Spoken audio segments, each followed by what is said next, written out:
Hello दोस्तों, स्वागत है आप सबका जाकिर इंटीरियर की नई वीडियो में। तो आज की वीडियो में हम बात करेंगे कि हम सबसे कम पैसे और सबसे कम वक्त में घर कैसे बनता है और इसकी क्या क्या खूबियां होती हैं और क्या क्या नुकसान होते हैं। तो चलिए अपनी वीडियो को शुरू करते हैं।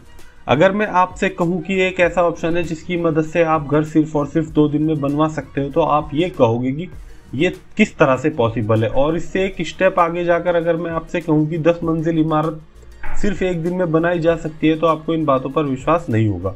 तो दोस्तों, ये चीज़ें वाकई में दुनिया में हो रही हैं। ये एक ऐसी टेक्नोलॉजी है जिसकी मदद से घर बहुत ही तेज़ी के साथ और भूकंप रोधी भी बनाए जाते हैं। और साथ ही साथ में ये जो घर है, इन्हें बनाने की लागत भी कम होती है और घर दिखने में भी बहुत खूबसूरत दिखाई देते हैं। इन सभी कारणों की वजह से भविष्य में लोग ज्यादातर घर इसी टेक्नोलॉजी की मदद से बनाना पसंद करेंगे। आजकल की भागदौड़ भरी जिंदगी में लोगों को हर चीज जल्दी चाहिए होती है और लोग उसी तरह से चीजों को खरीदना पसंद करते हैं। पर जहाँ तक बात आती है घर बनवाने की, तो चीजें इतनी जल्दी नहीं होती है। जब हम सीमेंट कंक्रीट की मदद से घर बनवाते हैं तो हमें कम से कम आमतौर पर घर बनाने में 7 से 8 महीने लग जाते हैं। और साथ में आपको ये भी पता होता है कि घर बनाने के लिए बहुत सारी चीजें लगती हैं, जैसे कि आपको ईंटें, सीमेंट, रेती, ऐसी बहुत सारी चीजें लग जाती हैं। और साथ में घर बनाने के लिए सबसे मुश्किल काम कोई होता है तो वो होता है लेबर को मैनेज करना। घर बनाने के लिए अलग अलग प्रकार के लेबर की आवश्यकता होती है, फिर चाहे वो ईंटों की चिनाई हो, प्लास्टर हो, सेटरिंग वर्क हो या फिर आपके घर का टाइलिंग वर्क हो।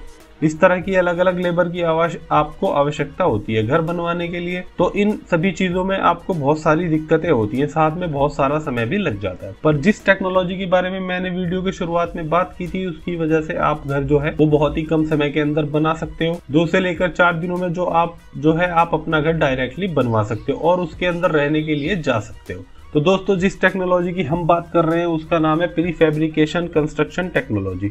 इस कंस्ट्रक्शन टेक्नोलॉजी की मदद से जो घर बनाए जाते हैं उन्हें प्रीफैब हाउस भी कहा जाता है। प्रीफैब्रिकेशन कंस्ट्रक्शन का ऐसा तरीका होता है जिसमें कि घर के डिजाइन के अनुसार उसके सभी कंपार्टमेंट पार्ट जो है उसे फैक्ट्री में बनाया जाता है और सिर्फ साइट पर जाकर उन पार्ट्स को असेंबल किया जाता है। यानी कि घर के लिए आपने जो डिजाइन सेलेक्ट किया है उसके लिए जो दीवारें लगने वाली है, दरवाजे या फिर छत हो या फिर आपकी फ्लोरिंग हो, इन सभी चीजों को डिजाइन अनुसार फैक्ट्री में बना दिया जाएगा। जब ये पार्ट बन के कंप्लीट हो जाएंगे तो इन्हें साइट के ऊपर ट्रांसपोर्ट कर दिया जाएगा और फिर आपकी जो साइट होगी वहां सिर्फ काम होगा इन पार्ट्स को असेंबल करना, जिसके लिए ज्यादा समय नहीं लगता है। अब जो आपके घर का डिजाइन होगा उसके अनुसार वहां पर छोटा सा फाउंडेशन बना दिया जाएगा जिसके ऊपर आपका स्ट्रक्चर जो है स्टेबल तरीके से माउंट किया जा सके। तो अब हमने ये जान लिया कि प्रीफैब हाउस क्या होते हैं। तो अब हम जानते हैं कि इन प्रीफैब हाउस के क्या क्या फायदे होते हैं। तो ये जो प्रीफैब हाउस है, इनका सबसे पहला फायदा ये आ जाता है कि जो है कि फैक्ट्री कंस्ट्रक्शन। फैक्ट्री में एक कंट्रोल एनवायरनमेंट में जब कंपोनेंट्स पार्ट्स को बनाया जाता है तो अच्छी क्वालिटी मेंटेन रखना पॉसिबल होता है। और इन घरों का दूसरा फायदा ये होता है वो है कस्टमाइजेशन। अब बहुत सारे लोगों को ये लगता है कि प्रीफैब हाउस का मतलब ये होता है कि हमेशा हम जो कंटेनर वाले घर देखते हैं उनमें जो रेगुलर डिजाइन है उनका आप इमेजिनेशन करते हो, पर ऐसा नहीं है। आप अलग अलग टाइप के डिजाइन जो है इन प्रीफैब हाउस में इस्तेमाल कर सकते हो। आपके डिजाइनर आपको इसके अलग अलग डिजाइन जो है वो बनाकर दे सकते हैं। इन प्रीफैब हाउस का तीसरा फायदा ये आ जाता है कि जो की है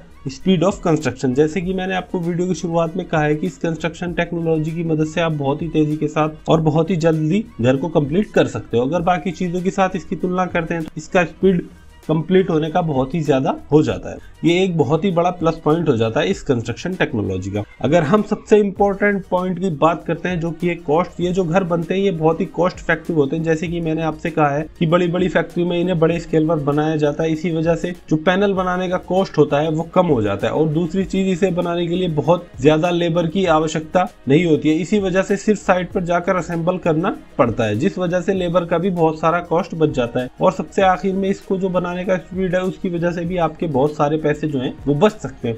तो इन तीनों मुख्य कारणों की वजह से प्रीफैब हाउस जो है वो कंस्ट्रक्शन के लिए एक कॉस्ट इफेक्टिव ऑप्शन जरूर हो सकता है। अब अगर हम इसके कुछ और प्लस पॉइंट की बात करें तो ये एनर्जी एफिशिएंट होते हैं।